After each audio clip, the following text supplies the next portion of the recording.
Rainbow Creek isn't the most interesting town, and it likely wouldn't exist at all if not for the two colleges it was built around, or the federal prison a few miles outside of town. It's a small city nestled in the Montana mountains, and while the locals are happy to live the small city life, college students like me crave things that remind us of the cities we came from. That's what brought me into Gannon's antique shop. Back home, my mother would take me antiquing with her. She had a taste for the old and unusual, and as I was nearing the end of my first semester of my freshman year, I found myself feeling homesick. So, one day, as the cold late autumn air nipped at my skin on my evening walk, I finally decided it was time to drop into the old antique store. There was an old bell that rang as I opened the door, and the old man behind the cash register barely acknowledged my presence, looking up from a stack of old documents he was reading that I guessed must have something to do with the jeweled sword laid out on the countertop. I started browsing the wares and was quick to notice that this was unlike any antique shop I'd ever been in before. The antique stores I was used to shopping at with my mum had old things, some up to maybe 200 years old, but this place was in an entirely different class. Old was not a strong enough word for many of the items Old Man Gannon had for sale. Many of them would be better classified as antiquities. The newest item I found was labelled as being from the year 1852, but most were older than the 15th century, and some were even marked as being over 2,000 years old. It was one of these older items that caught my attention. It was a bronze figurine, roughly 6 inches tall, of a winged, goat-headed, hermaphroditic creature with serpents crawling across its belly. The craftsmanship was exquisite, showing every detail in clear relief with such a lifelike appearance that I could almost see it move. The eyes were made of some kind of deep red jewel that seemed to glint with a light all their own. The body was completely corrosion-free and shone like it had just been polished. It was ugly and beautiful. It was alluring and horrifying. I had to have it. I checked the label next to it. It read simply, Idol of Baphomet circa 500 CE 3600. I was no expert on ancient artifacts, but I did know that high-quality art from before the Renaissance was ridiculously expensive, and this figurine, this idol, was far more finely crafted than anything I had seen in museums. If it was real, it was a true masterwork of antiquity, and that made it vastly underpriced. Still, $3,600 is a lot of money. It was, in fact, exactly as much money as I had in my bank account after paying bills for the month. I'd been saving for a rainy day, setting aside something from every paycheck I'd received since I got my first part-time job at the age of 16, and it represented my life savings, but this idol was too good an opportunity to pass up. I took it to the checkout counter and got Old Man Gannon's attention. "I want to buy this," I declared. He looked at me, and he looked at the small idol I had set on the counter, then back at me again. "I don't think you want that particular item," he replied. "It's special. You don't pick it, it picks you." I scoffed. "Don't insult me, old man," I replied testily. "I may just be a student, but I have enough money for this." I handed him the label with the price listed, and he examined it intensely. "That's not the price I put on it," he said slowly. "It's the price," I replied hastily, sensing that the old man was going to claim the idol was supposed to cost more before jacking the price up. In fact, I was certain of it. An item of that age and quality was definitely worth more. He probably left a zero out of the price by accident. "It's the price," I repeated, "and I have exactly enough money to pay for it." I produced my debit card from my wallet and held it out to him. He stared at me thoughtfully for a moment before taking my card and running it. The charge came up as good. "It seems the idol has chosen you after all," he said, and I could swear I detected a hint of sadness, maybe pity in his voice. "Be careful with it." "Wait here," he commanded, then went into the back room before reappearing a minute later with a binder. "This is the provenance of your antique," he said in a businesslike tone. "Be sure to read it as soon as you get home. It tells you the story of this particular item as far back as is known. There are gaps in the history, but that's expected for an item of this age." I took the binder from him and flipped it open. It was filled with documents in protectors, half of them old and in other languages, and the other half new translations to English placed in a separate protector behind each original document. "Don't forget to read them," Old Man Gannon said warningly as he packaged my new idol for transport home. "Always know the details of anything you buy, new or old." "Sure thing," I said dismissively, as I took the package from him and scooped up the provenance binder. "I'll read it at my first opportunity." If only I had actually done as I said, maybe I wouldn't be in the position I'm in now. I hurried home with my prize and placed it in the center on my desk's bookshelf. I stepped back to admire it, snapped a picture with my phone, texted it to my mum, and called her to tell her about my amazing find.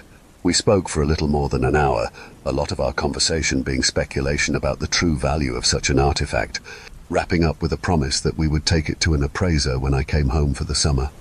It was early evening by that time, and all of my friends were done with classes for the day, so I put the binder of provenance on the bookshelf, left to go party with the girls, and promptly forgot about it.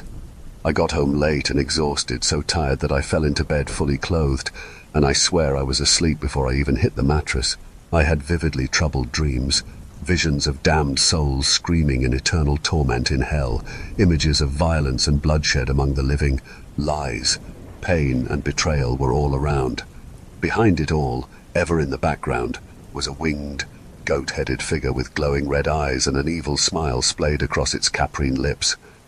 The next day was tough, not just because I stayed out too late and my first class was early, but also because my dreams seemed to have sapped the rest from my sleep, leaving me slow and foggy all day long. I barely made it through my classes, went to my dorm, and promptly went to bed despite it being early afternoon. My dreams remained troubled, filling my head with the same visions as the night before, only closer, more present this time. I could swear I actually smelled the stench of sulfur and burnt flesh. I could feel the pain and anguish of betrayed lovers. I could taste the iron blood in my mouth as people were gruesomely murdered. Mixed in with the overwhelming cacophony of torment, I began to feel my own response.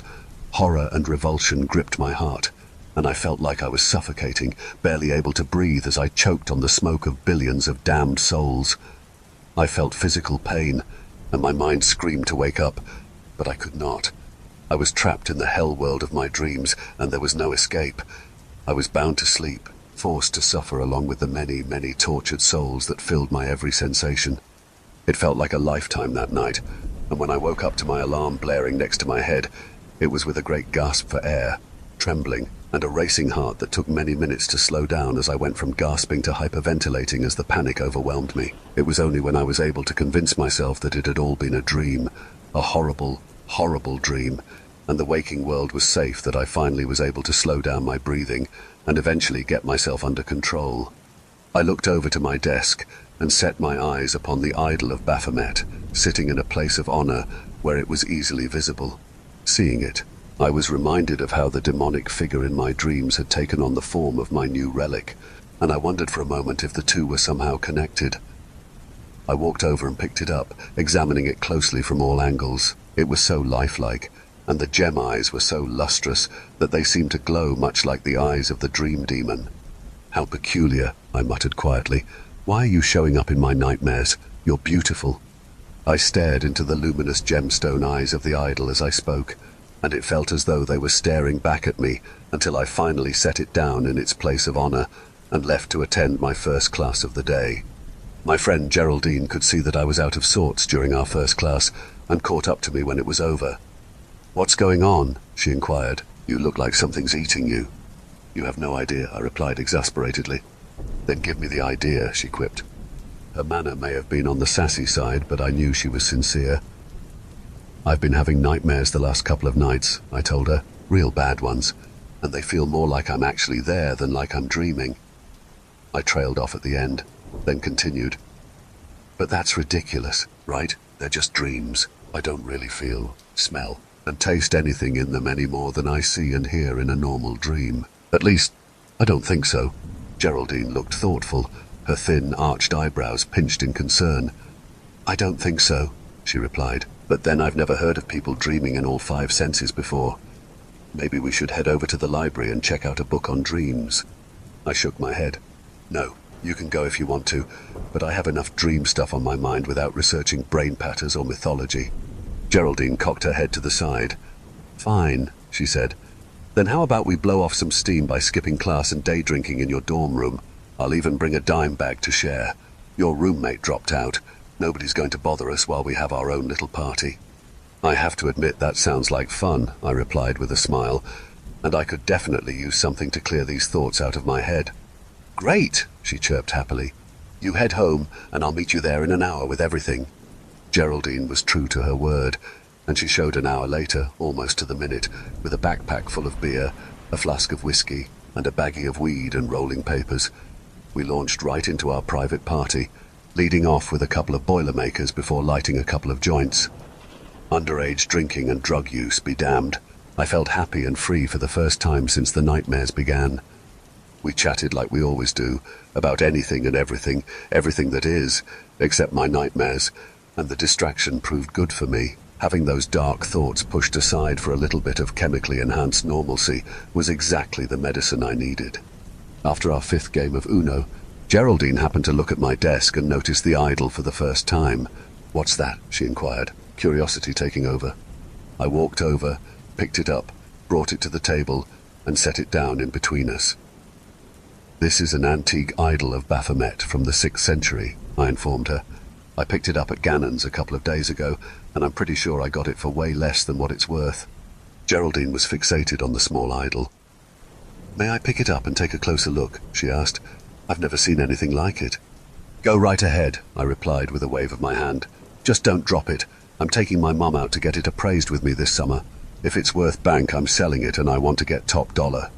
She picked it up carefully and turned it over this way and that as she examined it closely. "I didn't think people knew how to make such detailed sculptures back then," she replied. "The details are finer than even the greatest Greek and Roman master sculptors, and art was in decline in the 6th century. "You would know that, Ms. Art Major," I laughed. She looked concerned. "I'm serious," she replied gravely. "The work is too detailed to be a bronze sculpture from that time period." "How do you know it's not a fake?" My jaw dropped in surprise. I never thought about that," I stammered. "I bought it at Gannon's, so I just assumed the old man wouldn't rip me off." "Did he give you any documentation we can use to validate it?" she asked. It took me a moment to remember, but when I did, I got up and went to my bookshelf. I pulled out the binder old man Gannon had given me and brought it to Geraldine. "He gave me this," I stated. "He called it Provenance." Geraldine set the idol down and took the binder from me. She opened it and flipped through the pages, quickly glancing at each document, taking only long enough to note that the original showed the proper signs of age before moving on to the next page. She nodded her head approvingly. "This is good," she said brightly. "Have you read any of it yet?" I shook my head. "No. He said I should as soon as possible, but I've been too busy and tired to bother." "Mind if I borrow this then?" she asked. "I'd love to learn the history of this little demon of yours." Something about the word demon shook me slightly as the word rattled around in my brain. I dismissed it as nothing more than the jitters from 2 nights of vivid nightmares. "Go right ahead," I accented. "You're better qualified to validate this art stuff than I am." "Great," she replied happily as she closed the binder. "Now how about you put your demon back where it belongs and have a rematch?" And that's what we did until the hour was late, and we were both thoroughly faded. We said goodnight, and Geraldine took the binder with her. My dreams that night were less intense. The hellish torments and violence were replaced with a singular vision of Baphomet seated atop a throne of bone with rivers of blood flowing out from the base. He spoke to me in a deep voice, speaking a dark language that I could not understand. With each word, I could feel a sensation in my brain like thin threads wrapping around the inside of my skull. The great demon said something I didn't understand, but the tone made it clear that it was a command. I obediently approached the throne and held out my hand. He took it in one great hand, and his grip was like a vice, though I did not resist. He closed his other hand, leaving only his index finger outstretched. Then he lowered it to my open palm and drew his long, sharp talon along it, leaving a deep, bloody gash behind.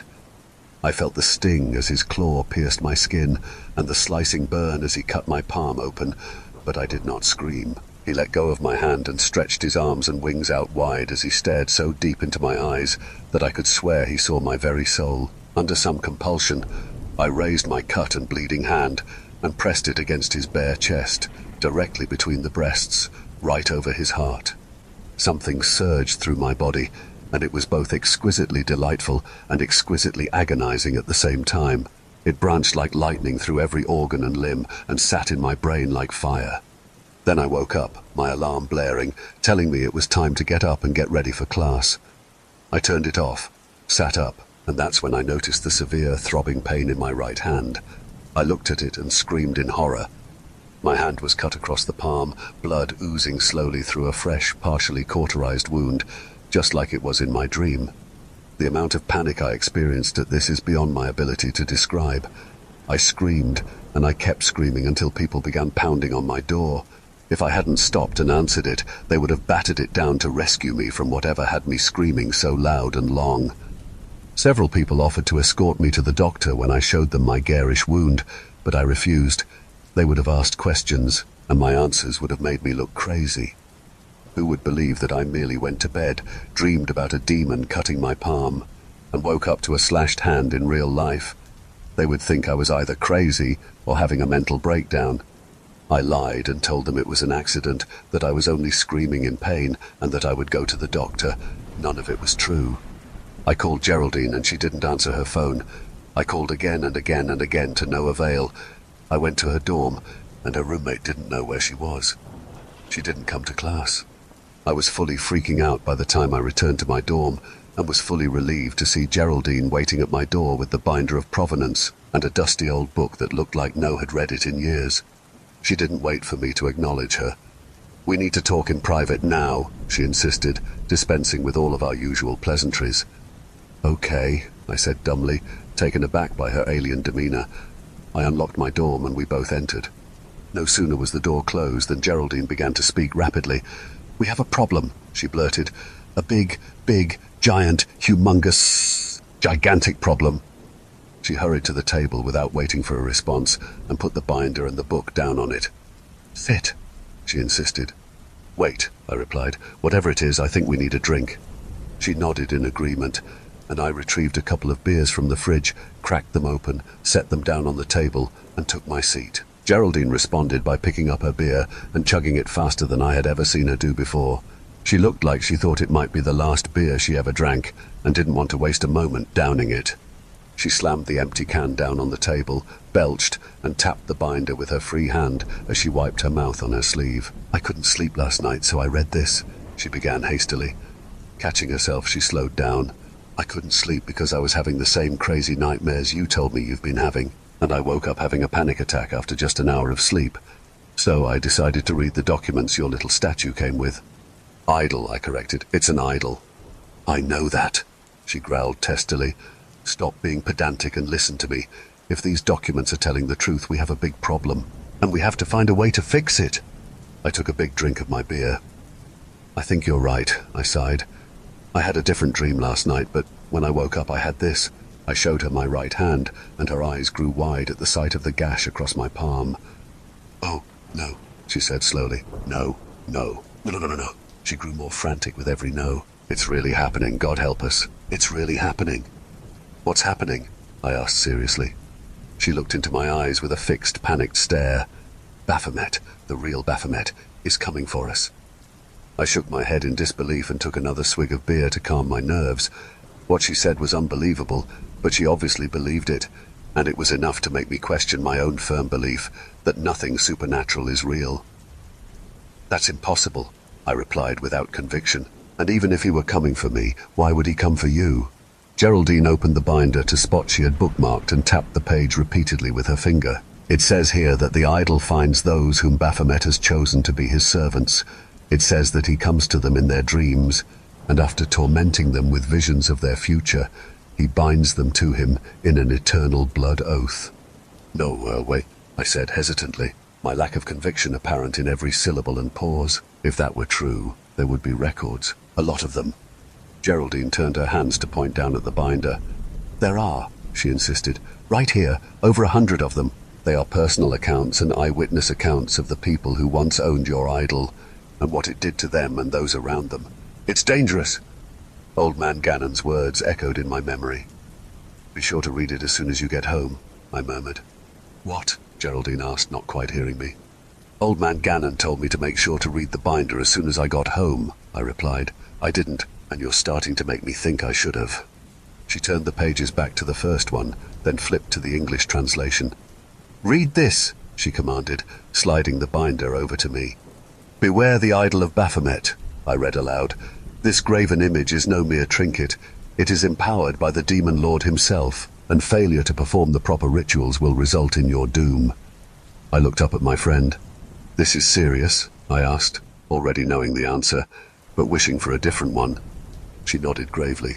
It goes on to give a detailed ritual that must be performed before you go to sleep any day that you touch the idol once it comes into your possession. Failure to do it opens you up to Baphomet and allows his influence to spread to others through you if you let them touch it too. They can cleanse themselves with the same ritual, but it has to be done before they go to sleep, or else he can claim them too.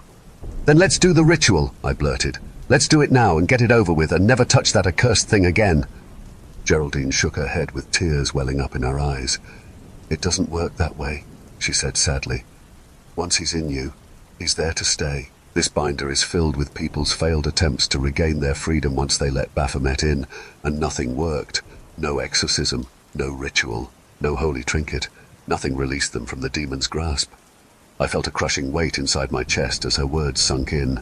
I sat back in my chair, fully deflated. So, there's no hope, I said resignedly. We're both doomed. Maybe not, she replied with faint hope. One of the documents mentions a book called, well, in English it's called The Tome of Dreams. I went to the library as soon as it opened, hoping to find a translated copy, and I did. She held up the dusty old book triumphantly. I spent my entire day reading it, and it mentions a way to fight back, but it has to be done inside the dream itself. But there's a catch. And? I inquired impatiently, not liking the theatrics. It says that if you fail, your fate is sealed, and the totem that brought the demon upon you will seek out a new servant. Well, that's not high stakes at all, I said sarcastically. And what happens if we do nothing? If I just keep the idol and go about my life as best I can with completely messed up dreams? She gave me a serious, fixed gaze that demanded and held my attention. The same thing, only slower as he gradually hollows you out and enslaves you to his will. I felt utterly defeated. Then I guess we have no choice. What do we do? Not we, she corrected. I am the most recent person touched by Baphomet's influence. I have to do it first, and if I succeed, I can guide you through it both here and in the hell world. You mean the dream world? I asked. No, she said flatly. These dreams aren't dreams. They're us, literally us, our souls, being taken to Baphomet's realm in hell. It's a hell world. It took a moment for the gravity of her revelation to properly sink in. Well, that sucks, I groaned. Geraldine produced a thermos from wherever she had it hidden on her body. How had I not noticed it before? Tonight, before going to bed, I'm going to drink this. It's a tea made from a blend marijuana, peyote, and ayahuasca. It's a shamanic thing with no connection to the Judeo-Christian tradition that Baphomet belongs to. It taps into the older, pagan era when he was worshipped as a dark god. I'm going to drink this, perform the ritual in the hell world itself, and free myself of this curse before helping you do the same thing. I was out of my depth. What she told me made no sense, but I could not deny the physical proof cut into my own hand. I wanted to deny it. I wanted to scream that it was all nonsense. I wanted to laugh and call it absurd. I wanted anything other than to admit the truth and face reality. The reality is that I messed up big time, as big as anyone can mess up, and not only was I paying for it, but so was my friend and classmate, and it was all my fault. It was my fault for buying the idol in the first place. It was my fault for ignoring old man Gannon when he told me the idol was not for me. It was my fault for ignoring him again and not bothering to read the binder he gave me and warned me to read. It was my fault for letting Geraldine touch the idol after these previous faults. It was all mine, and I hated it, but I was impotent to do anything about it. Geraldine drank her potion and went to bed in my dorm that night. I don't know what she did, but my own dreams were peaceful at first. They were nothing more than the ordinary, meaningless drivel of a mind sorting out what it had been taking in. Then, at the end, everything shifted suddenly, and I found myself in Baphomet's throne room once again. I saw him lift Geraldine up with one clawed hand until she was left dangling over the edge of the throne. She gasped as she clawed futilely at his iron grasp. He spoke in that same strange language, his deep voice resonating throughout the room and my own body and mind. I could not understand the words themselves, but somehow I knew their meaning. Failure. Now take your place forever. Then there was great snap, and I saw Geraldine's head suddenly coked too far to one side, her mouth hanging slack, staring straight ahead with lifeless eyes. Baphomet turned his fell gaze upon me and spoke again. And I knew somehow, he was promising terrible, terrible things, and I would live long enough to regret my mistake before he took me to spend eternity at his side in hell. That was 6 days ago, at least. That's what the calendar on my computer is telling me right now. My body is cut up and bruised, and I hurt to my very soul. When I came to this morning, Geraldine was missing. There is only a blood stain where she had lain to go to sleep that night. The idol is missing too. Where it went, I cannot know. Honestly, I hope Geraldine somehow survived, that my dream was a lie, and she took the accursed thing to destroy, or, failing that, hide it where no one will ever be cursed by its presence again. But I don't think that's what happened. My head is filled with fuzzy visions of terrible deeds, seen through my own eyes, but as though I am merely an observer in my own body, like someone else was in control the whole time. I went online and searched up the strange visions in my head, and they are all real. The murder of a family of 5 2 days ago, slaughtered with such brutality that the cops are unsure if it was man or beast that did them in. The torture of a classmate out in the woods, left for dead once she was too weak from blood loss to scream anymore. A cinder block dropped from an overpass, smashing the windshield of a passing car below, causing it to careen out of control and cause a 40-car pileup with over a dozen fatalities. These visions, and more, so many more, were all true. The last 6 days have been marred by murder and mayhem, and I know that I am at the center of it all. These bloodstains on my clothes are not only my own, they are the blood of my victims, too many victims, and the memory of the atrocities I committed are coming back like a crashing wave. The dreamlike fog I first saw them in, the faint wisp of a memory that first set to my task of researching them, has been blown away. I know what I did. I know my crimes. I know that I was not in control of my own body as I committed them. And I know that I liked them. God help me, I liked them. I know I should turn myself in. I know I need to go to the police, confess, and have them throw in solitary confinement before I fall asleep again. But I can't. I won't. My will is no longer my own. My will, my body, and my soul belong to Baphomet. I am his to do with as he pleases. 6 days a week I am bound to labor for him. 1 day only, the Lord's Day, I am free to do as I will. Even if I wanted to, I don't know if I could turn myself in. I don't know if Baphomet would exert his will or influence to stop me. I am bound to him now. By blood I am bound, and nothing can change that now. What I can do is tell my story. I can warn you that if you find the idol of Baphomet, do not take possession of it. Don't even touch it. The binder with the protection ritual is gone now. Destroying it was the first thing I did when my master took over my body. Without it, you are as helpless to resist him as I was. I know what I should do. I know I should go to the police. I know I should end myself if I don't imprison myself. It's the right thing to do, but the truth is, all I want to do is go to sleep and let my master take control for the next 6 days. I just hope he doesn't follow through on his threat and take me home. I know his intentions for my family, and I have seen his handiwork firsthand.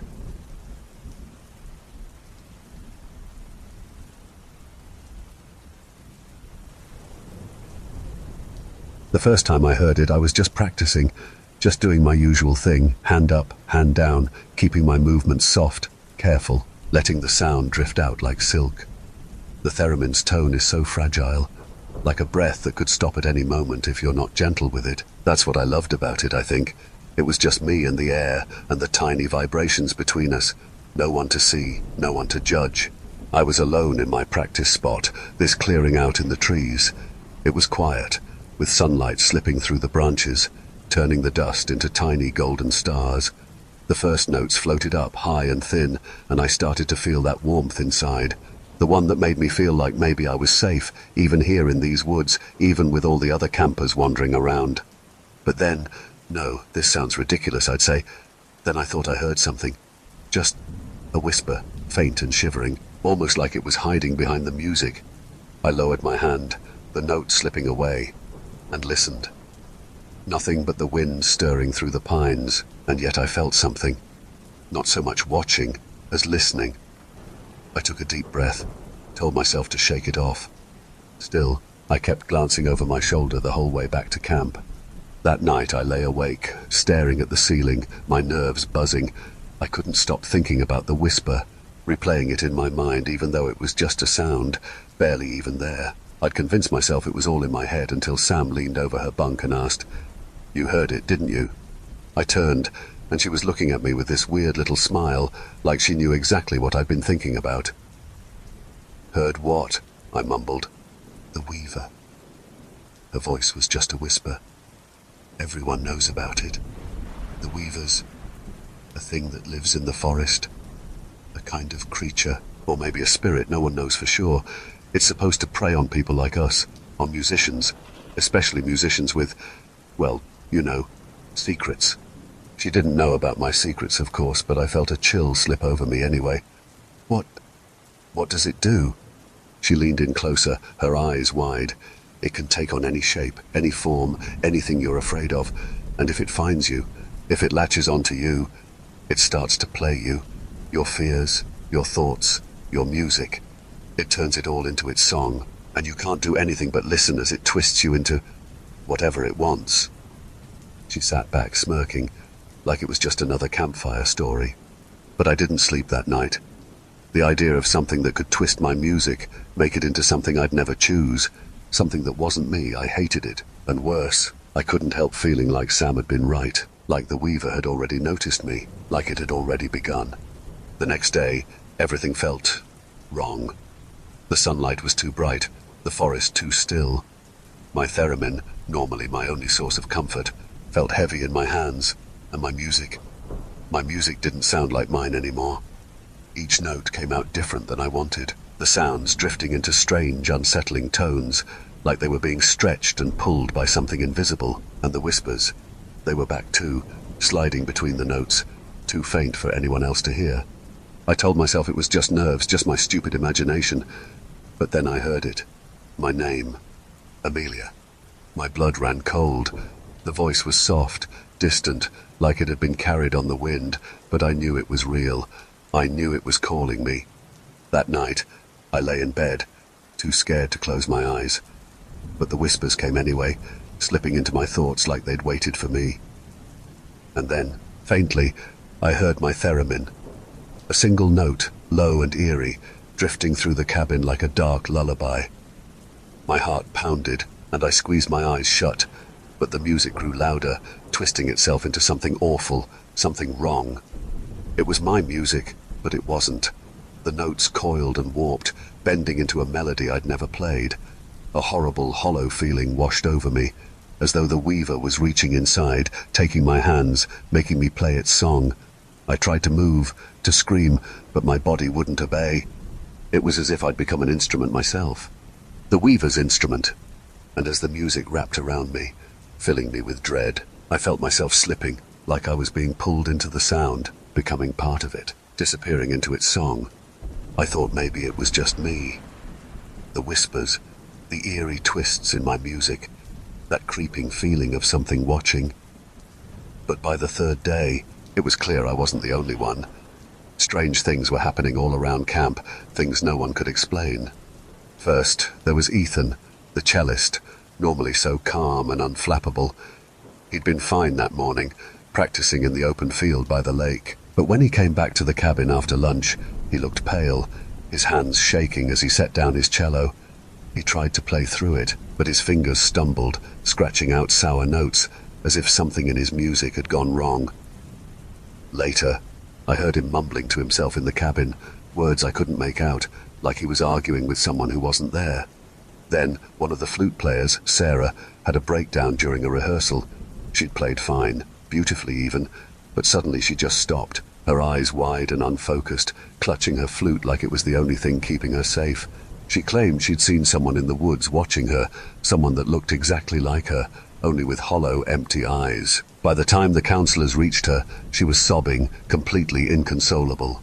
The Weaver had started weaving its web. I tried not to think about Sam's story, the one about the Weaver preying on musicians with secrets, but the more I saw, the harder it became to ignore. It was like the whole camp had fallen under a spell. Each day someone else would drift off, or stumble back from their practice spot looking dazed, hollow, like they'd left something behind in the woods that they couldn't get back. And at night the whispers grew louder. Every time I closed my eyes I heard it, The faint, taunting hum of my theremin. Notes I didn't remember playing echoed in my mind, low and twisted, wrapping around my thoughts like spider silk. My dreams were filled with shadows, each one tugging at my hands, pulling at my voice, trapping me in endless dark corridors filled with music I didn't recognize as my own. By the 5th day, I couldn't even bring myself to practice. I stayed in my cabin, but even there, I could feel the Weaver's presence. It had found its way into our minds, spinning webs made of our fears and memories, as though each of us were an instrument for it to pluck and pull. There was that night. Sam woke up screaming, gasping for breath like she'd been drowning. It was here, she whispered, her face ashen. I saw it. It took my face, Amelia. It looked just like me. None of us could sleep after that. Later that night, I found Sam sitting by herself near the fire pit, her face pale and drawn. She hadn't spoken much about the whispers, but I could see the strain in her eyes, the way she avoided making eye contact with anyone. I sat next to her, uncertain of what to say, but something in me pushed past the fear. Sam, I asked softly, you don't have to hide it. You know, I'm scared too. Her eyes flickered up at me, and I saw something raw there, a vulnerability, like she had been carrying it all alone. I didn't want to tell anyone, she whispered, voice cracking. I thought if I did, it would just make it worse. But I hear the music, Amelia. I hear it, and I feel like I'm losing myself, like I'm becoming a part of it. I felt my heart ache for her. I understood that fear more than she knew, that fear of being consumed by something you couldn't control, something that played with your mind until you couldn't tell what was real anymore. I put a hand on her shoulder, my own voice trembling. You're not alone, Sam. We can face it together, all of us. Over the next few days, I saw the same fear in the faces of other campers, the quiet ones who kept to themselves. Slowly, they began to open up, and each time they did, I realized how much I had in common with them. The same vulnerability, the same fear, the same dread of being controlled, manipulated by something we couldn't understand. Together we started talking more, sharing our experiences. Some of the others had heard the music too. Some had felt the shadows closing in.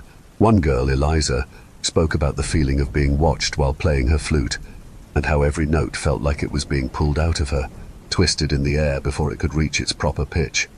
Another camper, Marcus, said he'd seen the shadows follow him, the way they slipped behind trees, always lurking just out of sight.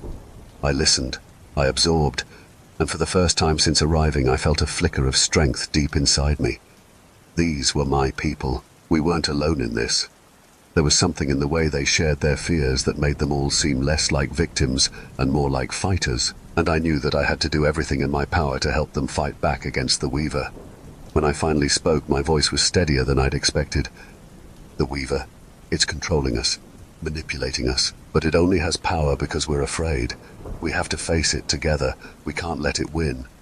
The group rallied around me, and I saw a spark of hope in their eyes. My sensitivity, the very thing I had always viewed as a weakness, had become a bridge, connecting me to them, and them to each other. It wasn't just fear we were sharing. It was strength. It was understanding. We were all in this fight together.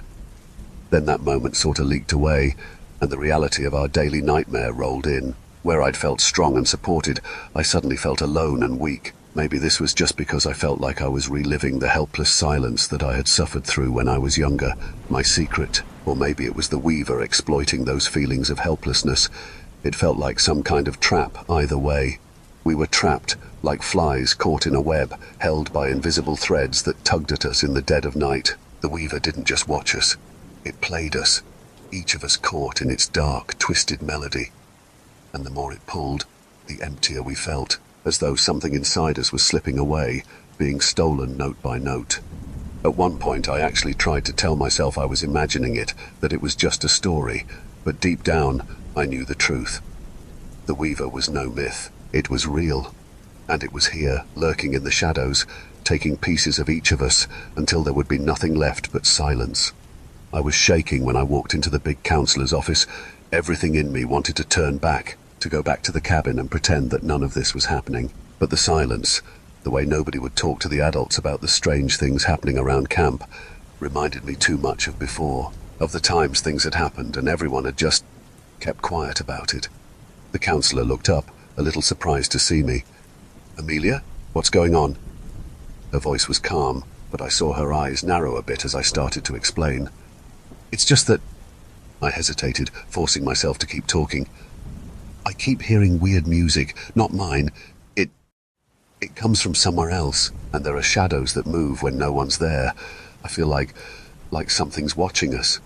She studied me, and for a brief second I thought she might believe me, but her expression shifted, her brows knitting together like I was saying something embarrassing. "That's quite an imagination you have, Amelia. Why don't we call your aunt? Maybe she'd like to come pick you up." "No, I'm not making this up." My voice came out louder than I'd meant, and the surprise in her eyes twisted into something closer to pity, the look that told me she thought I was just a troubled kid, a problem to be solved by sending me home. My stomach turned in knots. She didn't believe me. Nobody ever did. The big counsellor went to the front of Camp's office to use the phone there with her back to me. She was already dialing my aunt's number, speaking in that soft, careful tone people use when they think you're just overreacting.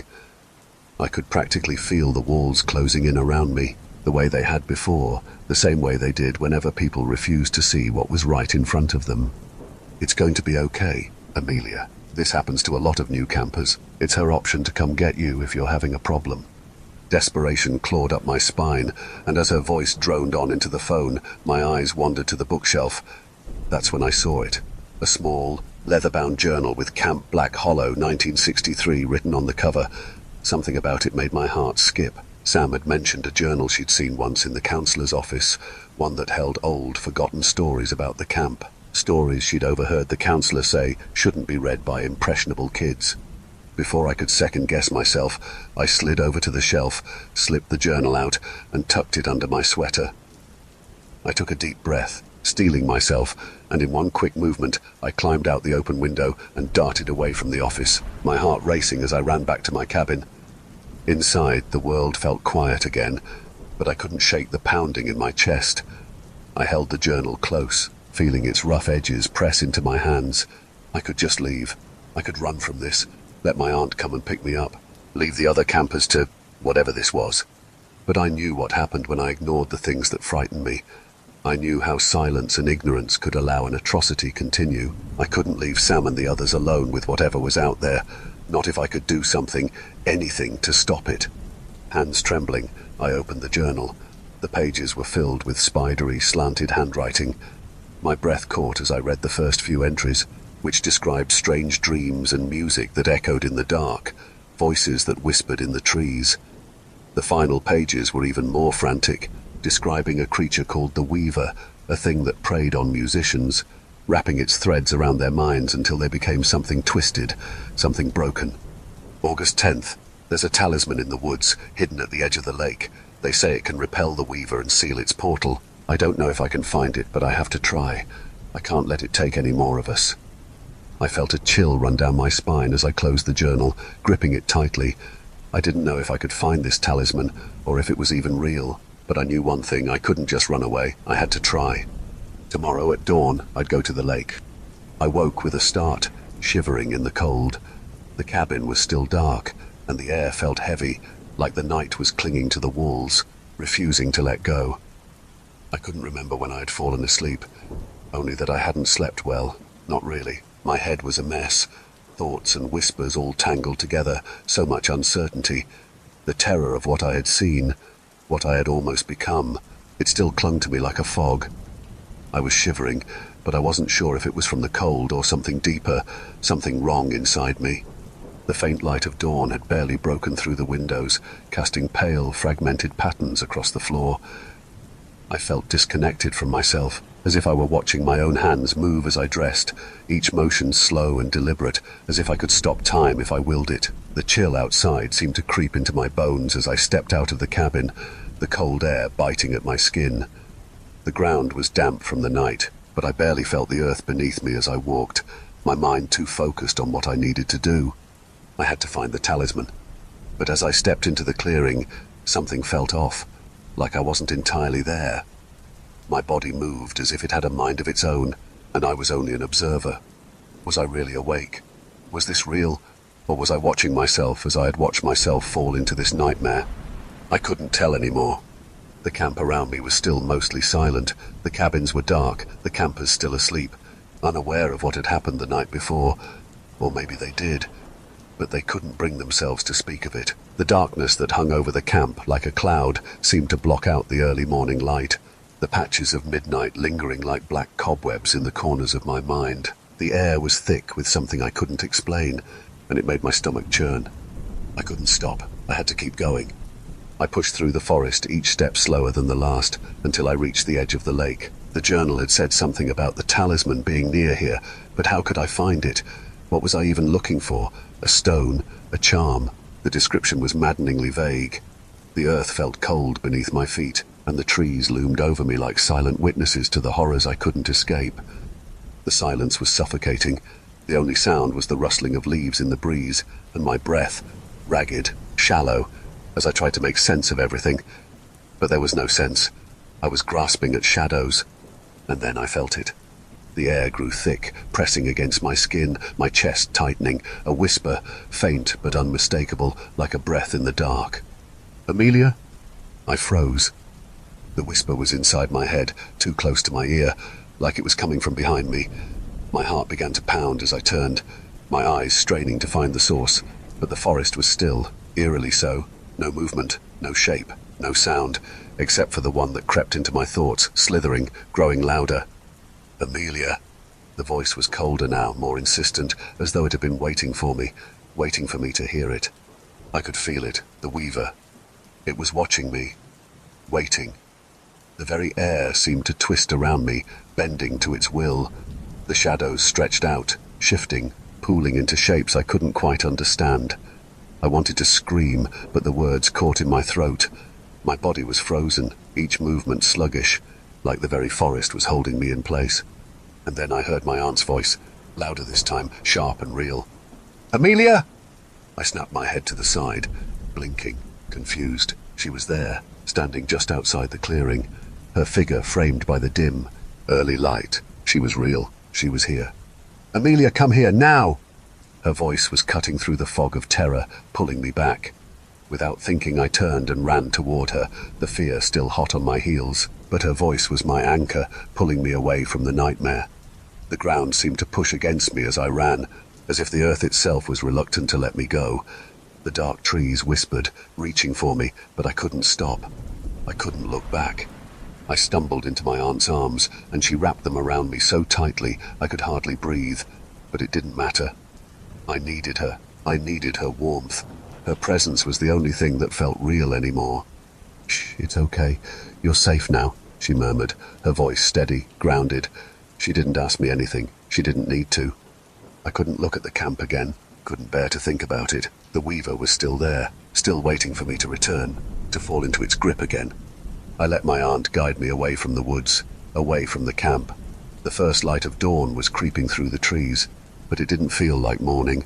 It felt like the world was holding its breath, suspended between night and day, waiting for something terrible to happen. But I wasn't going to let it. I left everyone behind. I knew I had. Sam, Eliza, Marcus, they were still there, still in the grip of whatever had taken them, whatever had almost taken me. But I couldn't go back. I couldn't save them. As the car pulled away, I looked out the window, my chest tight, knowing that something terrible was still out there, in the shadows, and I was leaving it behind. But as my aunt squeezed my hand, I couldn't shake the thought that I would be okay. For now.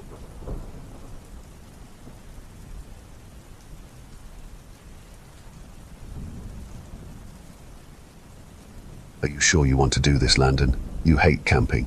My girlfriend sat cross-legged on our bed, watching me cram things into the hiking backpack my foster dad had given me for my birthday, the year he passed away.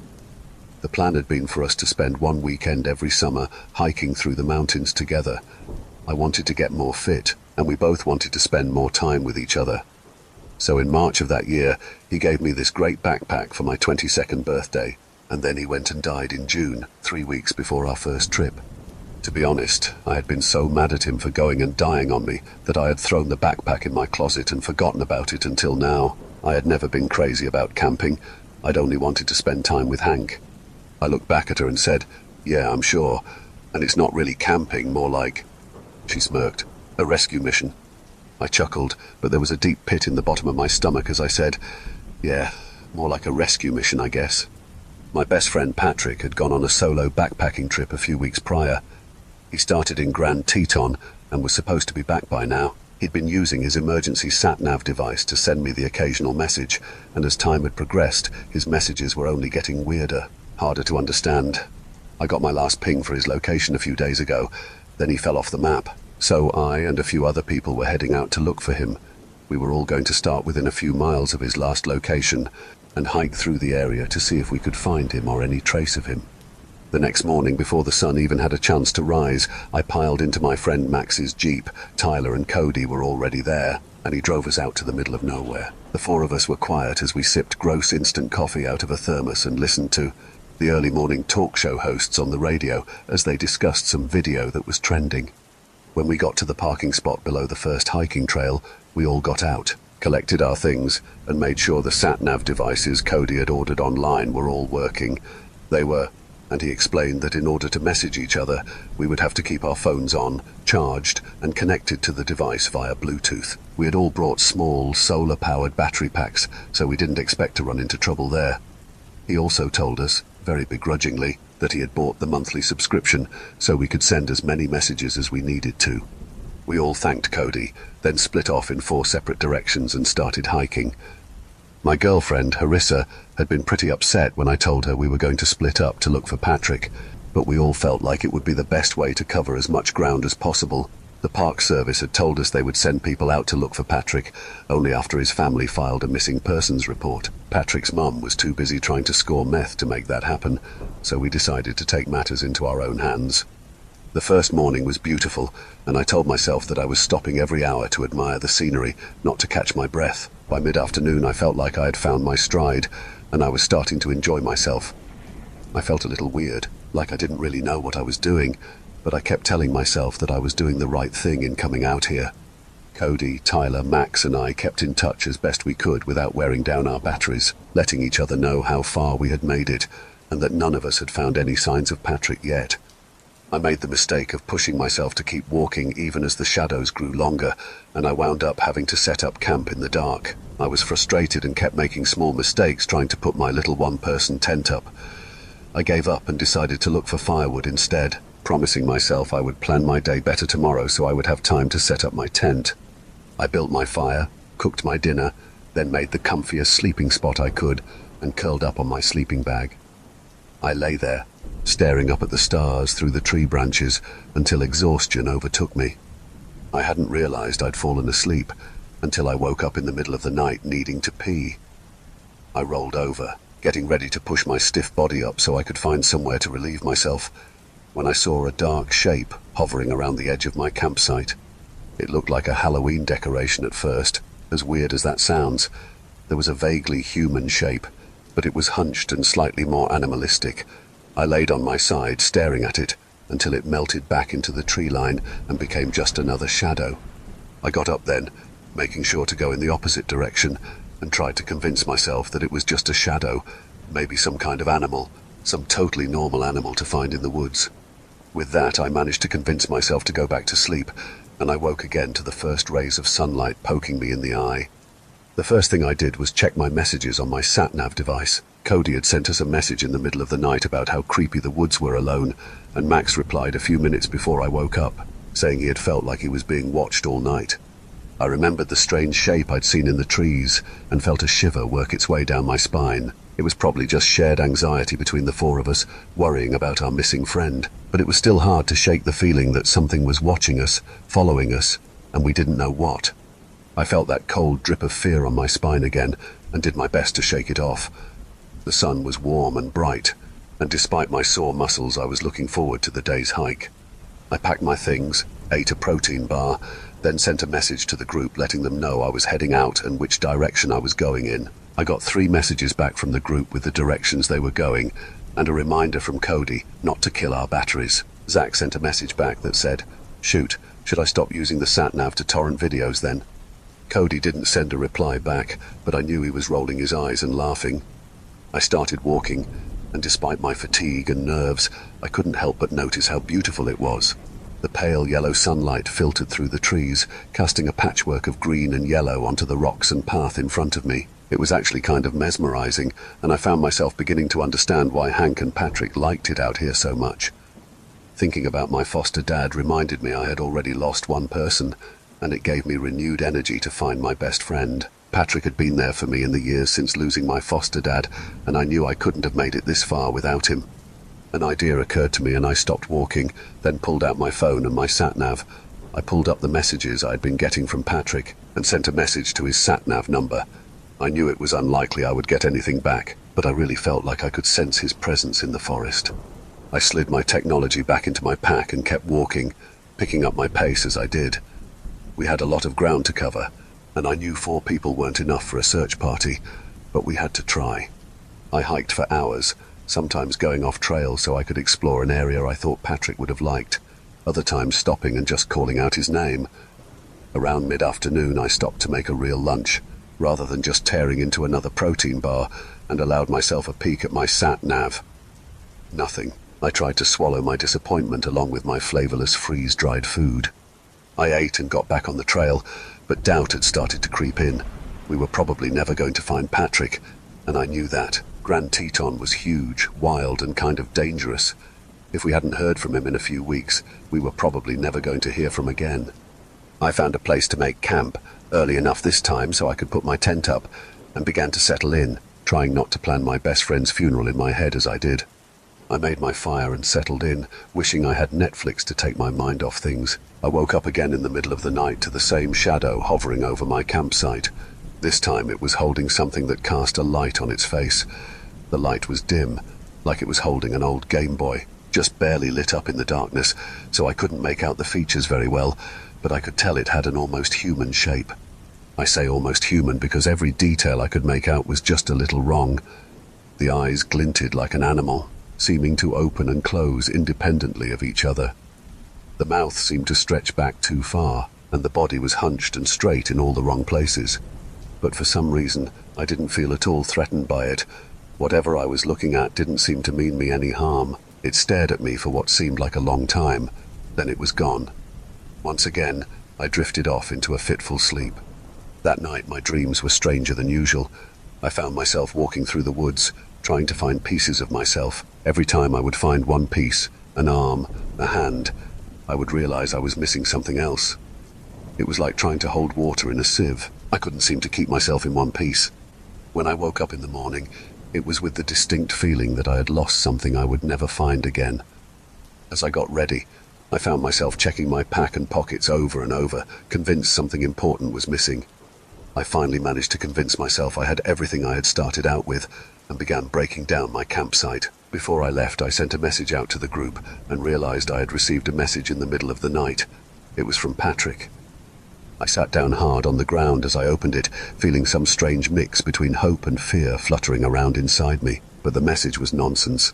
It was long, as if someone had been trying to send me a message but couldn't quite remember how to make words with the keypad. At the very end were just a bunch of hand-typed emoticons, like we all had to use back in the early days of cell phones, including one Patrick had taught me back in middle school. It was a complicated shrugging, smirking emoji that I had never been able to get the hang of, and he would text it to me all the time to mess with me. I stared at the message in horror. I had no idea who or what had sent it to me, but I was reminded with an awful jolt of fear of the creature that had been watching me the night before with its face half lit up. I held the sat-nav device under my hand and studied the faint light it emitted. Something had Patrick's sat-nav, and it was following me. I spent the first 3 hours of my day debating whether or not I should message the rest of the group. I wanted them to know what had happened, but there didn't seem to be any way to express what I thought was happening without sounding like I had lost my mind.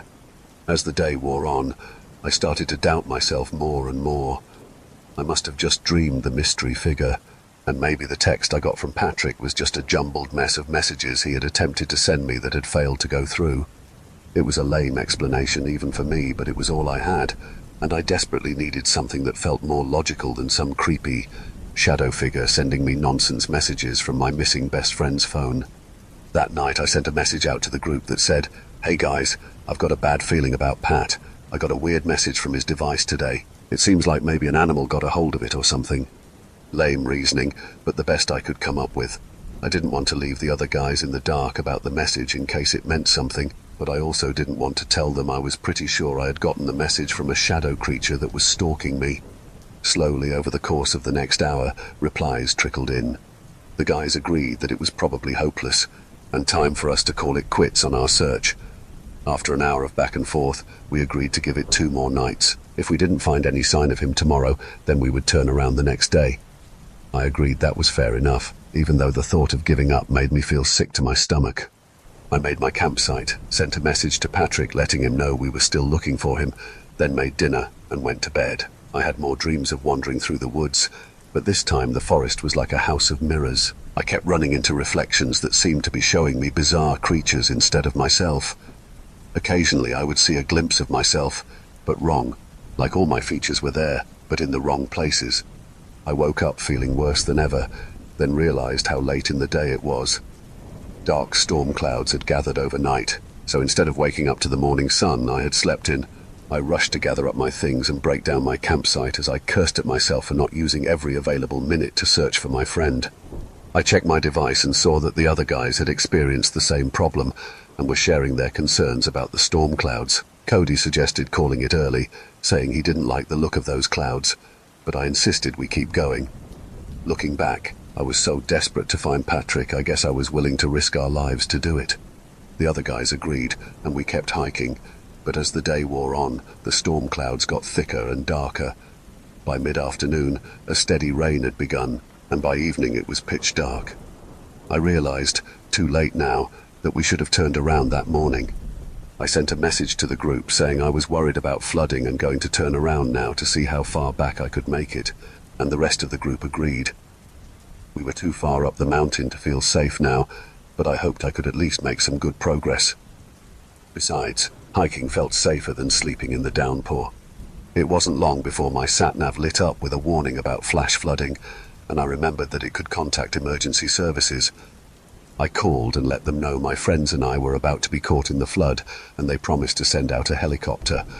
On a whim, I said, "There's 5 of us, me, a guy named Cody, a guy named Zach, a guy named Max, and my best friend Patrick." The operator promised to look for all of us, and I hung up feeling relieved. It was a little white lie, mostly true, and maybe now someone would actually take Patrick's disappearance seriously. I kept hiking, but by now the rain was coming down in violent, angry torrents. In my desire to get to safety, I began moving too recklessly, and before I knew it, I had lost my footing, and I was swept away by a tide of water that seemed to come from nowhere. I felt my body being buffeted by the wind and water, yanked left and right, and beaten against anything I came in contact with. I knew enough about flash floods, I was dead. But then I felt something wrap itself around me, strong arms sliding beneath my armpits, something bony against my back. And then I was lying on dry, okay, not so dry, earth, coughing up water and gasping for air. I looked up and saw Cody 100 yards away from me, also lying on his side and coughing up water. I turned around and saw Zach a little further away, and Max just past him and to the right. Somehow, by some miracle, all 3 of us had made it to the same point at the same time. We were all in our own little safe spots, out of reach of the water. I ran to Cody first and made sure he was okay. Then the 2 of us picked our way carefully across the rocks until we made it to Max and Zach. We huddled there together for the rest of the night, trying to make sense of what had happened. Zach had nearly stumbled off a small cliff he wasn't able to see in the torrent of rain, but a mystery hand had pulled him back. When he got a sense of where he was nowhere close to where he thought he had been when he fell. Max shared a similar story. He had gotten knocked over by a falling tree branch, but someone had pulled it off him and walked him to safety, staying just outside his line of sight the entire time. Cody had also been swept away by the current, and someone had pulled him from the water too. None of us had gotten a good look at our rescuer, but somehow they had managed to get us all to a safe place, and for most of us we seemed to be miles away from where we had been when we fell. Dawn was just beginning to challenge the darkness of the clouds when rescuers found us. They took us to a hospital, where we all got checked out to make sure we were fine. Aside from some bruises, no one was seriously hurt. They apologized for not finding Patrick along with us, and said that unfortunately he probably died in the flash flood if he was out there at all. I checked my sat-nav again before leaving the hospital and saw that 1 message had come through since we were rescued. I showed the message to the other guys. It had come from Patrick's device, and all it said was, "Far I ends." I still don't know how to explain it. Maybe it doesn't mean anything. People mysteriously survive dangerous stuff all the time, but I can't shake the feeling that Patrick is still out there, and maybe he was the reason we survived.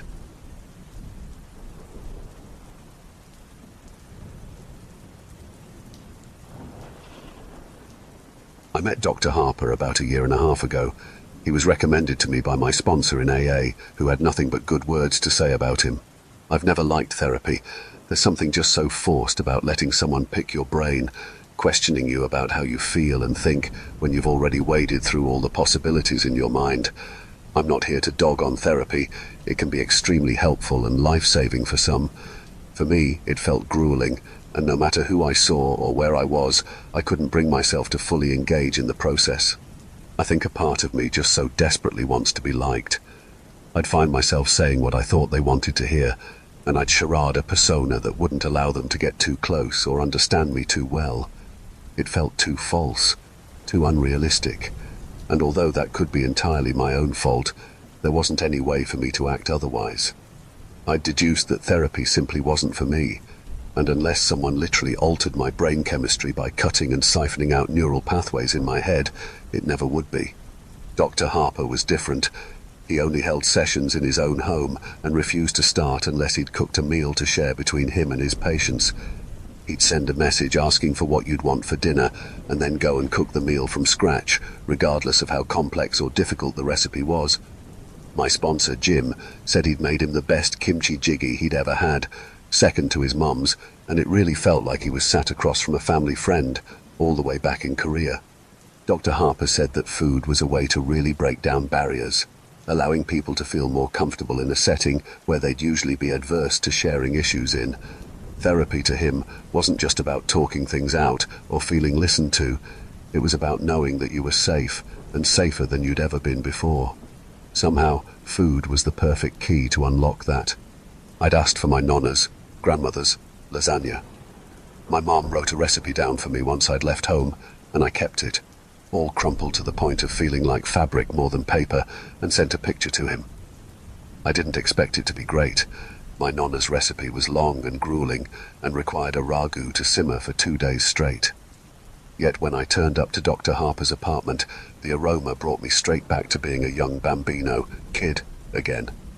I was inundated with warmth and welcoming, and my shoulders relaxed against my will. We shared a few glasses of wine, and he pulled out the piping hot lasagna, crust bubbling and spitting with the fat from pancetta layered underneath.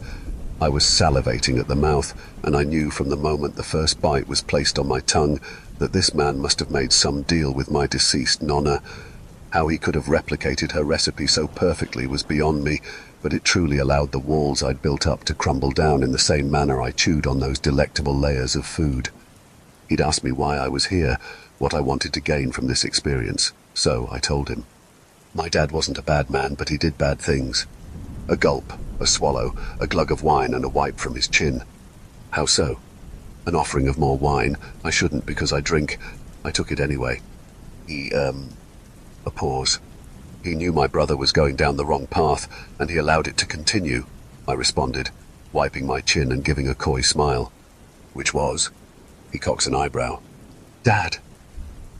I found it hard to speak, but knew that if I didn't, I'd never be able to. I was tipsy and fed enough, and this had to be the time to say my piece. My piece. Dad was involved in the gang business, mafia perhaps, but way less important to the community. He organized petty crimes, theft, extortion from non-payers, and drugs. Enzo helped with that. The drugs? It seemed like no matter how much I drank, my wine glass never came close to empty. Yes, the drugs, crack and cocaine mostly. I see. No matter how much I ate, my plate never seemed to decrease either. And what happened to Enzo? Dr. Harper asked, swirling the wine glass in his hand. He died of addiction. I stunted, feeling my appetite diminish. Perhaps it had sobered me, and I dabbed my napkin against my chin. My parents are dead now, and there's no rectifying what had occurred. All I want to do is find peace in myself and be able to live my life without the fear of making the same mistakes. I don't remember much more of the evening, bar throwing up profusely in my toilet once I returned home. The next day, in my hungover stupor, I received a text from Dr. Harper asking me if we'd like to continue the sessions. I felt like crap, so all I did was lug my body from the bedroom to the bathroom and sit in a bath of lukewarm water. Too hot had convinced me I'd boil alive, and too cold, freeze to death, and wait until my body could handle anything. Jim, my sponsor, called me at around 2 p.m, asking me how it was. I told him I'd drank and he just laughed. He told me that was part of the process, make you realize how crappy alcohol makes you feel after a period of sobriety. I trusted him. He was my sponsor. I responded to Harper. I told him that yes, I would like to see him again, but not in the same circumstances. No matter what Jim said, I didn't want to end my sobriety again. He understood and offered to meet at a coffee shop this time, early morning, where we could just discuss some things that had been bothering me. That was last Tuesday. We met, had a conversation about my AA and how I may need to come to terms with forgiveness.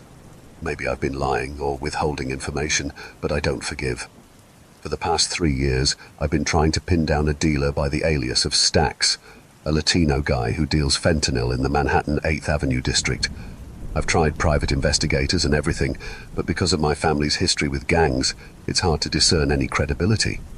My conversation with Dr. Harper ended abruptly, and I will admit I was rude. I don't want people to tell me that forgiveness for an unforgivable act is normal or necessary for healing. I want revenge for what Stacks did to my brother, and I will be doing the world a service by removing him from it. I got back into drinking. I'd been sober for so long, and even the hangover didn't help me continue. I kept drinking and drinking until I'd pass out in my apartment and still continue. Jim stopped responding to my calls, and the AA meetings changed place. They weren't at the church anymore. I was so alone until I got a text from Dr. Harper. There's a program for people like you, the forgiveness program. It will help, I promise. It aims to relieve the stress and pain and remove any negative feelings that impact you more than the persons you want revenge against. I was desperate. I needed sobriety, normalcy. I craved being able to think coherently and not just think about how to get my next drink. So I asked him, "When does it start? Where do I meet you?" "A block from my apartment, 65 Severmodic Road." So I turned up. I had no choice.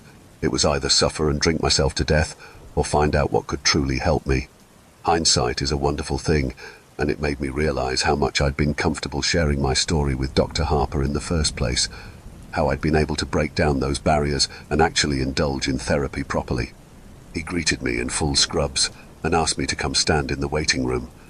The hallway was dark and had a sole, dim, flickering light on the ceiling. He ushered me through a beaded curtain into a dingy room which held an eclectic mix of people. A woman sat in the far left corner was cross-legged on a metal stool, biting her nails profusely. She was deathly thin and covered in bruises, pus seeping from her seized close left eye. A man, bleached blonde and acne-ridden, licked up and down her forearm, which was laden with puncture marks. On the other end, a man in a suit with terrible sniffles and a deviated septum continued to cough, pulling out his cell phone and continuing to lift it to his ear and sigh loudly when there was no response. In the middle sat a very fat black woman who cried uncontrollably, wheezing with every breath she took. I decided she was the one to sit next to, as she seemed the least irritable and harmless. She continued to weep and grasped my knee, pulling out a napkin to wipe her tears away. "Are you all right?" I asked sympathetically. She turned to me, frowned, and began to wail more. I put my hand in hers and tried to soothe her. The man in the suit kissed his teeth. I'm sorry. It's just my son. He's in there. This was the only thing we could do, and oh God, I'm a terrible mother." She cried, gripping my hand so tightly my blood rushed to my fingertips. "I'm sure that's not true. Hey, look, I'm going in there soon. Sometimes the normal stuff don't work," I offered, and she ceased crying. She gripped my hand again and gave me a nod to show appreciation. "I thank you for that." She sniffed and sneezed loudly. "I hope you get what you need too." She continued to rub soothing patterns on the palm of my hand, but I could never be sure if that was for me or for herself. I could hear the couple in the corner whispering foul things to each other, and the suited man tap his leather shoe aggressively on the ground. Eventually, a woman came into the room, asking for me. I could hear the tuts of despair from my fellow weight room mates, bar from the older woman who held my hand. Before I left, she grabbed my hand and held it tight. "Listen, son, if you don't feel comfortable, there's nothing wrong with turning away." Her eyes were warm, but warning. But I knew that if I continued to let my life go down this path, I'd never change. I gave her a smile and let her hand go and entered the room. I wish I hadn't. I wish I'd stayed with that nice woman and waited with her. God knows what happened with her son. I must have been injected with something, a drug or whatever, because all I remember was waking up on a cold, hard floor. I felt sick and immediately vomited the contents of my stomach, mostly beer, before me as I tried to stand up. A booming female voice said, "Subject rejected the sedative. Subject is more aware of their surroundings than anticipated." I turned. Intercom. It felt like a saw trap. I gasped and cried for oxygen, the phlegm in my throat and nose blocking my airways. There was a hand on my shoulder. "Hey, stop, you're fine. The sedatives hurt for a minute. We almost lost you." I continued to gape for air, fish out of water. Dr. Harper rubbed soft circles on my back, babying me with words of affirmation and encouragement. I couldn't speak. I hacked up anything I had left in me up in bile and spit, and collapsed inwardly again, knees buckling to the ground and elbows folding beneath me. He continued to talk. Hey, it's okay. You're safe. You're fine. We won't hurt you. We actually have a surprise for you." He pulled me up, trying to stabilize me on my feet. "Wait, here, have some water. Usually the drug doesn't wear off for a while. The fact you woke up so early means you're a huge trooper, so good for you."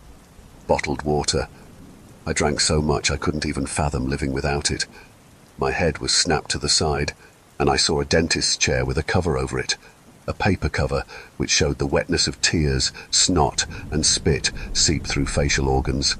"Can we get a chair for him, please? Christ, this is so unethical!" Dr. Harper screamed, and a double door that lay behind the body strapped to the chair opened, revealing a woman in a dental mask and scrubs run in with a wheelchair. Dr. Harper grabbed it from her and launched my limp body backwards into it, and held my head forwards to keep looking at the body on the dental chair. "You're a big boy, aren't you? Don't feel sad. You don't want to forgive Stacks, do you, so you don't have to anymore?" He left my head lolling forwards, but I was able to feel sober enough to stare up at what was happening. Dr. Harper moved to the body in the dental chair and pulled off the paper sheet, revealing the drug dealer before me. Stacks was incredibly worse for wear. His eyes were almost swollen shut, and a deep crimson crust littered his nostrils all the way down to his lips. He was almost unrecognizable, save for the Viva la Vida forehead tattoo. He groaned and swayed, and his mouth was so full of blood that every time he tried to speak, he spat out bright red liquid and phlegm. I began to cry. "You said you can't forgive him, so what shall we do?" Dr. Harper asked, beckoning to the cameras in the corners of the room and slapping latex gloves on his hands. The woman from before entered through the doors and pushed a tray of dental ornaments into the room on a trolley. "We'll only do what you want us to do, or you can forgive." I never wanted this. I managed to slur out, my head lolling against my chest. I needed more water. Harper snapped his hands and the woman helped me drink some. "Yes, you did. You said you wanted him to..." "Grace, the transcript?" Harper snapped, and she fans back with a crumpled piece of paper in her hand. Leathery, crumpled, like Grandma's recipe. He coughed. "I hope that bastard gets whatever comes to him. Black eyes, lost teeth.